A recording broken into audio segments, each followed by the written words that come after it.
नमस्कार दर्शक बंधु मॉर्निंग ओडिशा को आपको स्वागत। प्रत्येक सकाଳେ आम नहीं आसुचु सबुठु त्वरित और सठिक खबर। जदि चैनल नुआ अच्छी चैनल सब्सक्राइब करूँ और बेल आइकन क्लिक करूँ। चलतु आज न्यूज को देखा।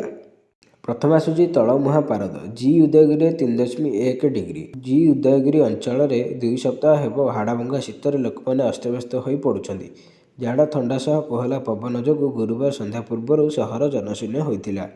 शुक्रवार पाणीपाग विभाग सूचना अनुसार सकाल सुधा जी उदयगिरी सर्वनिम्न तापमात्रा 3.1 डिग्री सेल्सियस रही बेले फुलबाणी 5.5 डिग्री, दारिंगबाड़ी 5.6 डिग्री रही। परवर्ती खबर कटकर अधपंतरिया विभिन्न प्रकल्प मंथर गति चली काम। सहर उन्नयन लगी होउछि अनेक योजना, अनेक बड़ बड़ प्रकल्पर परिकल्पना भी कराଯାଉଛି। मात्र निर्धारित समय काम सरुनी फल हंतसंत होउछन्ति सहरवासी। रिंग रोड ठू नहीं चंडी मंदिर, मेडिकल ठू नहीं रेलवे स्टेशन सबुठी अधपंतरिया सबू काम। यह हूँ कटक सहर खबर। बड़ मेडिकल संप्रसारण पर 2019 शुभ देते तत्कालीन मुख्यमंत्री नवीन पट्टनायक। सेबेठू काम चली एजाएं सरुनी। सेहीपरि कटक चंडी मंदिर काम भी अधपंतरिया रही। परवर्ती खबर राजधानी में पुणी बुलिला बुलडोजर, भांगिला बस्ती चूनाहाला घरद्वार। राजधानी भुवनेश्वर पुणी बुलिला बुलडोजर। केआर हस्पिटाल निकट नीलमाधव बस्ती भांगी बीएमसी उच्छेद बेले पुलिस बस्ती बासिंदा मुहांमुही स्थिति उपजिले। एपरिक धस्ताधस्ती महिला आहत होता जमापड़ी। गोटे पटे भांगुची घर, अन्यपटे पुलिस गाड़ी आगे बस्ती बासिंदा प्रतिवाद। परवर्ती खबर मुख्यमंत्री को दिगला मालकानगिरी रिपोर्ट। मालकानगिरी हिंसा को नहीं मुख्यमंत्री दिगला रिपोर्ट। मुख्यमंत्री को रिपोर्ट देला उपमुख्यमंत्री केवी सिंहदेव। उपमुख्यमंत्री केवी सिंहदेव और मंत्री गोकुलानंद मल्लिक रिपोर्ट देले। मालकानगिरी स्थिति समीक्षा करी फेरीथिले 2 मंत्री। मालकानगिरी हिंसा को नहीं मुख्यमंत्री मोहन चरण माझी को दि जाइछि रिपोर्ट। परवर्ती खबर कमुछि रेल दुर्घटना। 2014-15 रेल दुर्घटना संख्या 335 थिबा बेले 2025-26 एपर्यंत 11 को ह्रास पाइछि। रेल चलाचल क्षेत्र में निरापत्ता वृद्धि पर भारतीय रेलवाई पक्षर विभिन्न पदक्षेप लिया जाउछि। यार फलस्वरूप 2014-15 रेल दुर्घटना संख्या 135 थिबा बेले 2024-25 सुधा यह 31 को ह्रास पाइछि। सेहीपरि 2004-14 मध्य मोट 1711 रेल दुर्घटना होइतिला, अर्थात वार्षिक हाराहारी 171 दुर्घटना होता। परवर्ती खबर डीजीपी को सुप्रीमकोर्ट अवमानना नोटिस। पुलिस डीजी को सुप्रीमकोर्ट नोटिस एक दुर्घटना बीमा जालियाती मामलार अवहेला प्रदर्शन नहीं नोटिस कर सुप्रीमकोर्ट। जस्टिस अहसानुद्दीन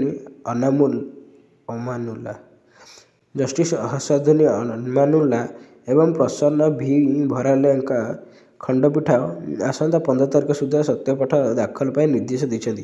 2017 अक्टोबर 19 घटी एक दुर्घटना बीमा जालियाती मामलार शुणाणी करी एभली निर्देश देते सर्वोच्च न्यायालय।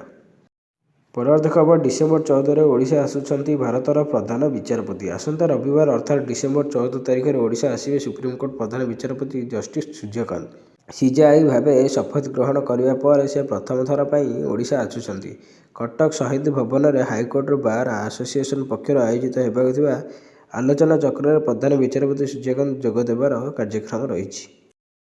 परवर्ती खबर हटिला रिहाती पड़ा चड़क। विद्युत कर्मचारी को लगिला झटका, देवाक पड़ो संपूर्ण बिल। गत शुक्रवार केस्को मुख्यालय में एक समीक्षा बैठक आयोजन करा। एही बैठक पर होइथिबा निष्पत्ति उत्तर प्रदेश विद्युत कर्मचारी मानक उपर चड़क पड़ी। ईपी पावर कॉर्पोरेशन अध्यक्ष डॉक्टर आशीष गोयल विद्युत कर्मचारी पर प्रीपेड मीटर लगाइबा कड़ा निर्देश जारी करछन्ति। परवर्ती खबर राजधानीवासी खुशी खबर। जानुआरी 23 खंडगिरी मेला पचिगला पंचतीर्थ जल। ऐतिह्य संबलित खंडगिरी उदयगिरी अवस्थित पंचतीर्थ कुंड नजर आढ़ुआड़ रही 5 ऐतिह्य कुंड, जहाँ सहित जोड़ी रही अनेक इतिहास लोककथा और किंवदंती। मात्र दुख एकथा कहीं जानती नहीं, माघ मेला बा कुंभमेला आसिले एठी प्रबल भिड़ हुए। परवर्ती खबर डायबिटीज रोगी खुशी खबर। भारत में लॉन्च है ओजेम्पिक। डेनमार्क औषध निर्माता कंपनी नोभो नॉर्डिक्स निज बहुप्रतीक्षित डायबिटीज औषध ओजेम्पिक भारत में लॉन्च कर। कंपनी यार 0.25 mg साप्ताहिक डोज मूल्य 22 टंका धार्य करिछि। एक रिपोर्ट अनुसार भारतीय बजार में यह औषध 0.25 mg, 0.5 mg और 1 mg उपलब्ध है। ଓଜେମ୍ପିକ୍ ଟାଇପ୍ 2 ଡାଇବେଟିସ୍ ରୋଗୀଙ୍କ ପାଇଁ ଏକ ସାପ୍ତାହିକ ଇଞ୍ଜେକ୍ସନ୍ ଅଟେ ଯାହା 2017 ଆମେରିକା ସମେତ ଦୁନିଆର ଅନେକ ଦେଶରେ ଉପଲବ୍ଧ ହେବ।